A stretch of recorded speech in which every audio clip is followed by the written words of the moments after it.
your state rep. So a quick clarification on a couple of things which are concerning. But as vice chair of the State Affairs Committee, all silos that come into purview for the State Affairs Committee, we have silo meetings. And so what we do in silo meetings, we discuss bills that are postured. I will tell you that the water management districts is dead, just so you know. That's not going to happen. We've already had that conversation in the silo. And unless at the very last day, in the 9th hour, something comes up, which will, of course, we can jump on that real quick on the floor. But, you know, some of these bills, when you see bills pop up, that's because somebody has a vendetta, most likely. It's usually what it boils down to. I hate to be like that. That's reality. I'm just a normal guy. So take a deep breath on that one, because I promise you that it's been discussed, and I have found zero support for that within the State Affairs Committee. So even if it progresses through one stop or 2 stops, it's probably not going to make it to the floor. Just because we already know we discussed it. It's a terrible bill. Bottom line, it's just a terrible bill. On the SB 180, a lot of people think that, okay, this is terrible. So yeah, so I spoke with the senator last year after it passed. I'm going to get us carved out. Nick DeCiblia, he's a senator out of the West Coast, is working on that to carve us out.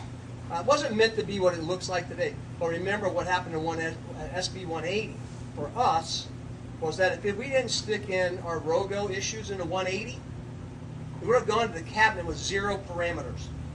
0 parameters on all the development rights. You may have ended up with 10,000 permits in Monroe County without taking any of the single individual lots out of the picture. That was a real possibility.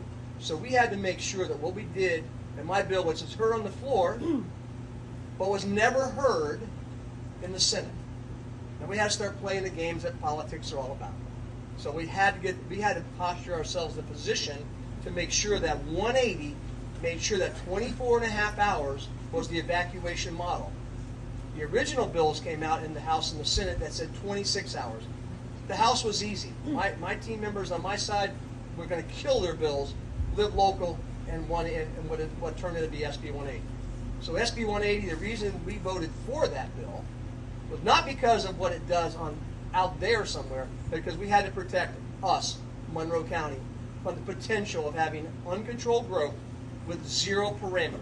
We could not let that happen, because if it went to the cabinet, which the cabinet meeting is tomorrow, or next day after tomorrow, 17th, whatever that is, 17th, if it had gone to the cabinet meeting without any parameters, they could have approved Monroe County's allocations at any number they choose, any number. So we ended up with 900 permits over 10 years, of which the county, and I applaud them for putting in that 60% of those 900 have to go to affordable housing. That was the pitch on the floor. On the House side, again, on the Senate side, unfortunately, that bill was never heard, was never allowed to be heard. There was a contradiction in philosophies in the Senate. Not from our senator. Our senator did the best she could. It was a little higher up the rankings. So I just wanted to clarify some of that. So don't worry about the water management districts. That's just not going to happen. That's a terrible bill. We all agree with that in our silo meeting. That is like, I appreciate the rep that put it forward, because we always appreciate what reps put forward. But at the end of the day, bad bill is a bad bill no matter who files it. Just so you know. So I just want to clarify that real quick. And SB 180 will be codified on the 17th. I saw the thing from the governor's office. That is exactly verbatim what was in that bill. And that means we'll have 900 permits issued over 10 years. They'll be allocated out based on population. Monroe County, obviously, unincorporated, is the highest population. Key West doesn't get much out of it at all. A couple of things slipped through the cracks that we're working on there, but it will not be devastating. But if we had not agreed to 180, mark my word, it would have been horrific. And as a lifelong resident of the Florida Keys, I could just not let that happen. Just couldn't let it happen.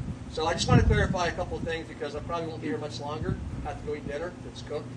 But anyway, these guys are great people, and I appreciate everybody here. But it never hesitate to call me. Never hesitate to call me, please. Most everybody here has my personal phone number. Welcome to call me. I am not afraid to talk to anybody about any subject. And I'll lay it out for you in real fact forms. So thank you again. Thank you, Jeff.